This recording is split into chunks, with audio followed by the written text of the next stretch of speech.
Direct democracy. When the people themselves directly express their will on public affairs. The type of government is called pure or direct democracy. So people அவங்களோட ஒப்பீனியனோ இல்லை சஜஷனோ ஒரு public அஃபேரில் அதை வந்து அவங்க டைரெக்டாகவே express பண்ணுறாங்க அப்படின்னா அதை டைரக்ட் டெமோக்ரஸி அப்படின்னு சொல்கிறோம். For example ancient Greek city states and Switzerland. Indirect democracy or representative democracy, when the people express their will on public affairs through their elected representatives, then the type of government is called indirect or representative democracy. So people அவங்களோட ஒப்பீனியனோ இல்லை சஜஷனோ அவங்க elect பண்ண அந்த representative மூலமாக அவங்க தெரிவித்தாங்க அப்படின்னா அதை வந்து இன்டைரக்ட் ஆர் ரெப்ரசன்டேட்டிவ் டெமோக்ரஸி அப்படின்னு சொல்கிறோம். For example, the prevailing system of democracy in India. So in India we are following the indirect democracy, USA and UK. Merits and demerits of democracy. Merits: responsible and accountable government. So the democratic government is a responsible and accountable government. Equality and fraternity. அதாவது இந்த கவர்மெண்ட்டை நம்ம follow பண்ணுறதுனால நம்மளுக்கு என்னென்ன merits இருக்குது அப்படின்னு நம்ம பார்க்குறோம். ஸோ அதில் என்ன இருக்குது? ஈக்குவலிட்டி அண்ட் ஃப்ராட்டர்னிட்டி, சமத்துவமாக எல்லாரையும் சமமாக ட்ரீட் பண்ணலாம், சகோதரத்துவமாக ட்ரீட் பண்ணலாம்.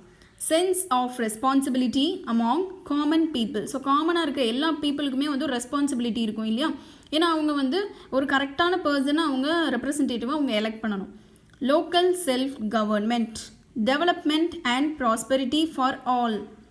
Popular sovereignty. சோவர்னிட்டினா நான் ஒன்றும் இல்லை, இறையாண்மை அப்படின்னு சொல்லுவோம் இல்லையா, அதுதான். Sense of cooperation and fraternal feeling. So எல்லாருமே அதில் கோஆப்ரேட் பண்ணுவாங்க. Each and every people will cooperate in the democratic government. Demerits: indirect or representative nature of democracy. Lack of interest in democratic process and hence lower turn out in election. Instability in governance due to fractured mandate. Delay in decision making process. So the demerits in indirect democracy is lack of interest in democratic process. So democratic process la irukra interest kammi aidum. There will be an instability in governance and also delay in decision making process. Democracy in India. India has a parliamentary form of democracy. The Indian Parliament comprises the elected representatives of people and make the laws for the country. So India has a parliamentary form of democracy. So the parliament consists of the elected representatives of people and they make the laws for the country. So அந்த பார்லிமெண்ட்டில் யாரெல்லாம் இருப்பாங்க? People elect பண்ண ரெப்ரசன்டேட்டிவ்ஸும். So அவங்க அங்கே அந்த கண்ட்ரிக்காக loss எல்லாமே அவங்க தான் இது பண்ணுவாங்க. The participation of people in the decision making and the consent of citizens are the two important elements of the parliamentary form of government in India. So decision மேக்கிங்கில் பீப்புளோட பார்ட்டிசிபெண்ட் இருக்கணும். அதுதான் அந்த பார்லிமெண்ட்ரி ஃபார்ம் ஆஃப் கவர்மெண்ட்டோட important element அப்படின்னு சொல்கிறாங்க. India is the largest democratic country in the world. Democracy in India works on 5 basic principles. These are sovereign, socialist, secular, democratic and republic. So these are all the 5 basic principles to follow democracy in India. Every person who is a citizen of India and who is not less than 18 years of age can exercise their right to vote in India based on universal adult suffrage. There is no discrimination based on a person's caste, creed, religion, region, gender and education when it comes to providing the right to vote. So the people who are above 18 have the right to vote based on the universal adult suffrage. So there is no discrimination. Discrimination na எந்த பாகுபாடும் கிடையாது. Based on the person's caste, creed, religion. So அவங்களோட ஜாதி, மதம், மொழி, அவங்களோட இனம், படிப்பறிவு இதெல்லாம் வச்சு எந்த ஒரு பாகுபாடும் இல்லாமல் எல்லாருக்குமே வந்து ஓட் பண்ணுறதுக்கு ரைட் இருக்குது. So that is universal adult suffrage. Elections in India. India has a quasi-federal government with elected representatives at the federal, state and local levels. So India அப்படின்றது வந்து quasi-federal government அப்படின்னா federal அப்படின்னா கூட்டாட்சி அப்படின்னு சொல்லலாம். Okay, so அதில் வந்து representatives எங்கெல்லாம் இருப்பாங்கன்னா ஸ்டேட்லேயும் இருப்பாங்க, லோக்கல் லெவல்ஸ்லேயும் இருப்பாங்க. The general elections are conducted by the Election Commission of India. So Election Commission of India is responsible to conduct the general elections. At the national level, the President of India appoints the Prime Minister, who enjoys majority in the Lok Sabha, the lower house of the Parliament. So the President appoints the Prime Minister and he holds the majority in the Lok Sabha, which is known as the lower house of Parliament. All members of the Lok Sabha are directly elected through general elections, which takes place once in every 5 years in normal circumstances. So the members of Lok Sabha are elected through general election. General election வச்சு தான் அதில் இருக்க எல்லா மெம்பர்ஸையுமே elect பண்ணுறாங்க. So which will be happen in every 5 years. 2 Anglo-Indian members can be nominated by the President of India to the Lok Sabha. So there are 545 members are there in the Lok Sabha. Among them, 2 are Anglo-Indian members. They will be nominated by the President of India to the Lok Sabha. Members of the Rajya Sabha, the upper house of the Indian Parliament, are elected by an electoral college consisting of elected members of the legislative assemblies of the state and the union territories of India. So the members of Rajya Sabha are elected by the elected people.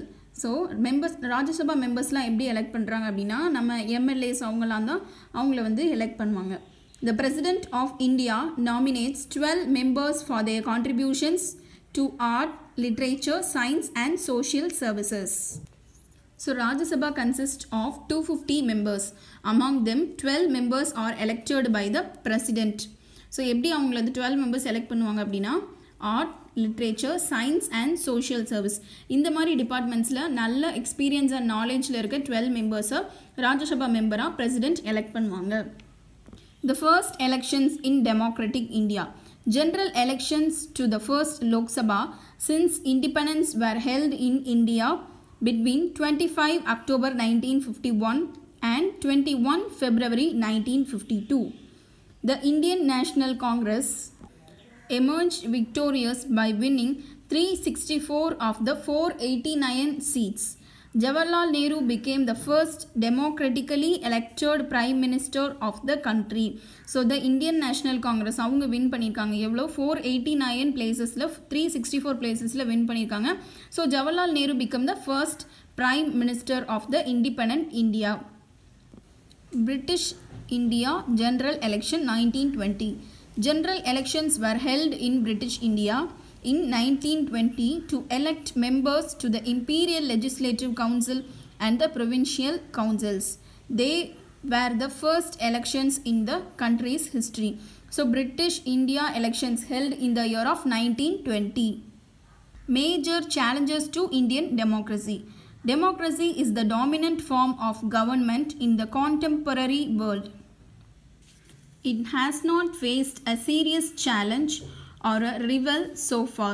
So democratic அப்படின்ற இதை கொண்டு வந்ததுனால ஒன்றும் serious சேலஞ்சஸோ இல்லை rival அப்படின்னா போட்டி அப்படின்னு சொல்லலாம். இது நாள் வரைக்கும் அந்த மாதிரி எதுவும் நடக்கல. In the last 100 years, there has been an expansion of democracy all over the world. The various aspects of democracy and its challenges are illiteracy அப்படின்னா படிப்பறிவு இல்லாதவங்க அப்படின்னு அர்த்தம். பாவர்ட்டி வறுமை, ஜெண்டர் டிஸ்கிரிமினேஷன் அப்படின்னா ஜெண்டர் ஃபீமேல் மேல் பொறுத்து பாகுபாடு பார்ப்பாங்க இல்லையா, ஸோ அது. ரீஜியனலிசம், casteism, communalism and religious fundamentalism. Corruption நம்மளுக்கு தெரியும், ஊழல் பண்ணுவாங்க இல்லையா அது. criminalization of politics, political violence. So these are all the challenges in which democracy has to face in India. Conditions for the success of democracy in India. Empowerment of the poor, and illiterates to enjoy the goodness of democracy. So poor பீப்புளுக்கும் இல்லிட்ரேட்ஸ்க்கும் படிக்காதவங்களுக்கும் வறுமையில் இருக்கிறவங்களுக்கும் டெமோக்ரஸியோட இது என்னென்னு அவங்களுக்கு தெரிவிக்கணும். willingness among the elected people not to misuse their powerful position and public wealth. So the representatives should not misuse their power. Eradication of social evils and dangers from which democracy suffers. So டெமோக்ரஸியை affect பண்ணுற social டேஞ்சர்ஸை வந்து ஃபுல்லாக abolish பண்ணணும். And impartial and efficient press to form public opinion. So press அப்படின்றவங்க வந்து பப்ளிக்கோட ஒப்பீனியனை எந்த பார்ஷியாலிட்டியும் இல்லாமல் எக்ஸ்ப்ரெஸ் பண்ணணும். Presence of strong public opinion. So public எல்லாத்துக்குமே வந்து ஒரு ஸ்ட்ராங்கான ஒப்பீனியன் இருக்கணும். feeling of tolerance and communal harmony among the people. So சகிப்புத்தன்மை people கிட்ட இருக்கணும். awareness among the people of the fundamental rights that they are entitled to enjoy. So பீப்புளுக்கு அவங்களோட பேசிக் ஃபண்டமெண்டல் ரைட்ஸ் அப்படின்னா என்ன அப்படின்றத பற்றினா அவேர்னஸ் இருக்கணும். Conscious check and vigilance on the working of the elected representatives. So நம்ம எலெக்ட் பண்ண ரெப்ரசன்டேட்டிவ்ஸோட ஒர்க் கரெக்டாக தான் போயிட்டு இருக்கா அப்படின்றத நம்ம செக் பண்ணணும். அவங்க கரெக்டான ரூட்டில் தான் போகிறாங்களா அப்படின்றத. Powerful and responsible opposition. So ஒரு பவர்ஃபுல்லான ஒரு ரெஸ்பான்சிபிளான அப்போசிஷன்னா எதிர்கட்சி அப்படின்னு சொல்லலாம், அவங்க இருக்கணும். Indian democracy can be successful and vibrant only when its citizens imbibe and reflect in their behavior the basic democratic values like equality, freedom, social justice, accountability and respect for all. So Indian democracy அப்படின்றது எப்போ success ஆகும் அப்படின்னா அங்கே இருக்கிற சிட்டிசன்ஸ்க்கு வந்து இந்த பேசிக் democratic values தெரிஞ்சிருக்கணும். அது என்னலான்னா equality, freedom, social justice and respect for all. Their mindset, thinking and behavior are expected to be in tune with the essential conditions of democracy.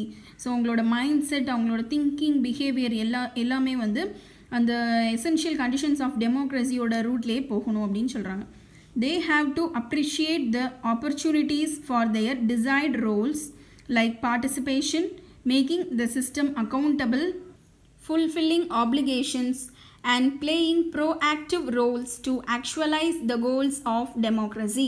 So நம்ம டெமோக்ரஸி அப்படின்ற கோலை அச்சீவ் பண்ணுறதுக்கு நம்மளை வந்து வாலண்டரியாக எல்லாத்துலேயுமே வந்து பார்ட்டிசிபேட் பண்ணணும். எல்லாத்துலேயுமே பொறுப்புணர்ச்சியோட எல்லா ஆப்ளிகேஷன்ஸுமே ஃபுல் பண்ணணும். அப்படி இருந்தோம் அப்படின்னா டெமோக்ரஸி அப்படின்ற கோலை நம்ம ஈஸியாக ரீச் பண்ணிடலாம். That's all. This lesson is over.